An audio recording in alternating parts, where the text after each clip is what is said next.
आज मैं 2002 में हुई एक romantic thriller film killing me softly की कहानी बताने जा रहा हूँ।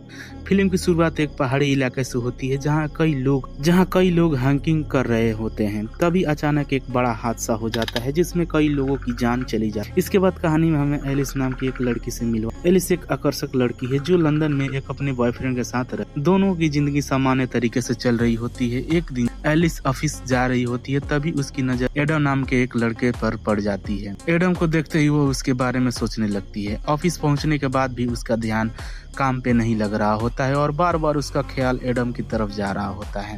आखिरकार लंच ब्रेक के दौरान एलिस एडम को ढूंढने बाहर निकल। कुछ ही देर में उसे एडम दिखाई दे जाता। एलिस दूर खड़ी होकर उसे देखती रहती है, लेकिन एडम भी उसे नोटिस कर लेता है। थोड़ी देर बाद एडम एक टैक्सी बुलाता है और एलिस को भी उसमें बैठने का इशारा करता है। एलिस बिना ज्यादा सोचे उसके साथ टैक्सी में बैठ जाती है। दोनों एडम के घर पहुंचते हैं और एडम उसके साथ काफी करीब आ जाते हैं। इसके बाद एलिस अपने घर लौटती है। रास्ते भर उसे इस बात का अपराध बोध हुए थी क्योंकि वो पहले से ही रिश्ते में है। घर पहुंचकर वो अपने बॉयफ्रेंड के साथ सामान्य के रहने की कोशिश करती है, लेकिन उसका मन वहीं ही लग रहा। अब वो लगातार एडम के बारे में सोचने लगती थी। कुछ समय बाद किताबों की दुकान में एलिस को एडम पर लिखी गई एक किताब दिखाई देती है। वह उससे पता चलता है कि फिल्म की शुरुआत में जो पहाड़ी दुर्घटना दिखाई गई थी, एडम उसी घटना से मौजूद और उसने कई लोगों की जान बचाई थी। इतना ही नहीं, उस हादसे में उसने अपनी गर्लफ्रेंड को भी खो दिया था। एडम के बारे में करीब महसूस करने लगा। वह उससे मिलने के घर पहुंचती है। एडम उसे देखकर खुश हो जाता है और दोनों फिर से एक साथ समय बीता। बातों बातों में एडम उस हादसे की पूरी कहानी एलिस को बताता है। वह अपनी पुरानी गर्लफ्रेंड के बारे में भी बताता है जिसे उसने उस दुर्घटना में खो दिया था। तब एलिस फैसला कर लेती है वो अपने मौजूदा रिश्ते को खत्म करके एडम के साथ वो अपने बॉयफ्रेंड से अलग हो जाती है और अपना सामान लेकर एडम के पास पहुंच जाती है। वहाँ उसे एक लड़की मिलती है। पहले तो एलिस को लगता है कि शायद एडम उसे धोखा दे रहा है, लेकिन बाद में पता चलता है कि वह लड़की एडम की बहन है जिसका नाम डेबो। डेबो एलिस को एडम का पता देती है। जब एलिस वहाँ पहुँचती है तो एडम घर पर नहीं होता। कुछ देर बाद एडम आता है और एलिस उसे बताती है कि अब वो उसके साथ रहना चाहती है। यह सुनकर एडम बेहद खुश हो जाता है।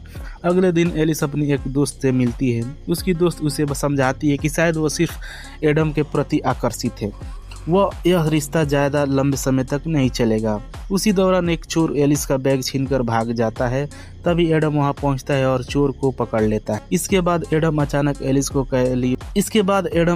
एलिस को शादी करने के लिए प्रपोज कर देता है और एलिस उसकी बात मान लेती है। कुछ समय बाद एलिस को घर के बाहर एक गुमनाम खत मिलता है। उसमें लिखा होता है कि वह जल्दबाजी कर रही है और एडम को ठीक से जाने बिना भी उसे वह भरोसा कर रही है।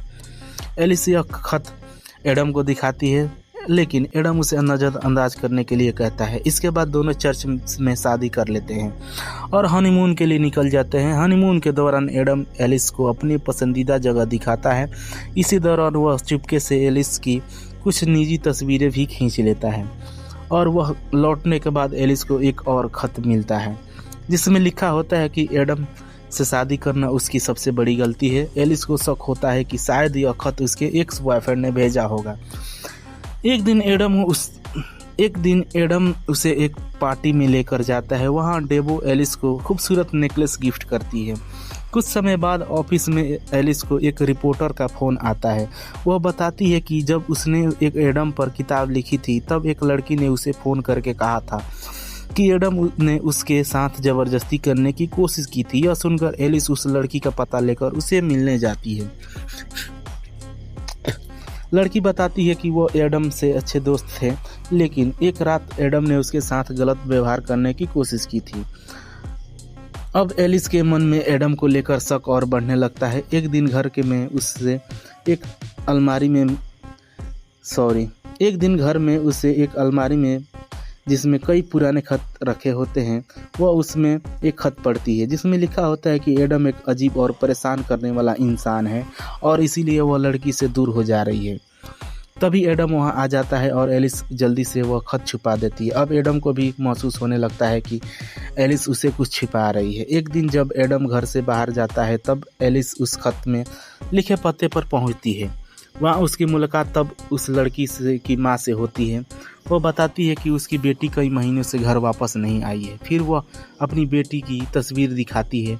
तस्वीर देखकर एलिस चौंक जाती है क्योंकि वह उसी मूर्ति के पास ली गई थी जहां एडम उसे पहले ले गया था और उसकी तस्वीर खींची थी। अब एलिस को यकीन होने लगता है कि शायद उस लड़की के गायब होने के पीछे एडम का हाथ है। घर लौटने पर एडम उसे पूछता है कि वह क्या छुपा रही है। तभी एलिस बताती है कि उसने उसके पुराने खत पढ़ लिए हैं। एडम बताता है कि वह उसका बीता हुआ समय था और अब सिर्फ एलिस से प्यार करता है। लेकिन एलिस का शक दूर नहीं होता है। मौका मिलते ही वह घर से निकल जाती है। एडम उसका पीछा करता है लेकिन वह उससे बच निकल जाती है। इसके बाद एलिस पुलिस स्टेशन पहुंचती है और पुलिस से बताती है कि उसे शक है कि मेरा पति एक लड़की का हत्या की है। थोड़ी देर बाद एडम भी वहां पहुंच जाता है और पुलिस को समझाता है कि एलिस को गलतफहमी हुई है। इसके बाद एलिस डेबो के पास जाती है और उससे सारी बात बताती है। तब डेबो कहती है कि उसे भी अपने भाई पर भरोसा नहीं है। वह यह भी स्वीकार कर लेती है कि अब तक जो गुमनाम खत एलिस को मिल रहा है उसी ने भेजे थे ताकि एलिस एडम से दूर रहे। अब एलिस को शक होता है कि गायब लड़की की लाश शायद उस मूर्ति के पास दफन हो सकती है। वो डेबो के साथ उस जगह पर जब पहुंच जाती है और दोनों जमीन खोदना शुरू कर देती हैं। कुछ देर बाद उन्हें सचमुच एक लाश मिलती है जहां लाश के गले में वही डिजाइन का हार होता है जैसा डेबो ने एलिस को दिया था। यही से सारा सच सामने आता है। एलिस को पता चलता है कि इस लड़की को एडम ने ही बल्कि डेबो ने मारा था। इसके बाद डेबो एलिस पर हमला कर देती है और दोनों के बीच जबरदस्त संघर्ष शुरू हो जाता है। लड़ाई के दौरान डेबो बताती है कि वह अपने भाई से पागलों की हद तक प्यार करती थी और इसी वजह से उसने इस लड़की को जब डेबो एलिस को मारने के वाले थी तभी एडम वहां पहुंच जाता है और एलिस की जान बचा लेता है। लेकिन डेबो फिर एडम पर हमला करने की कोशिश कर वह डेबो पर निशाना साध कर गोली चला देती है। गोली लगते ही डेबो की मौत हो जाती है। घटना के बाद एलिस और एडम की राह अलग हो जाती है और यही कहानी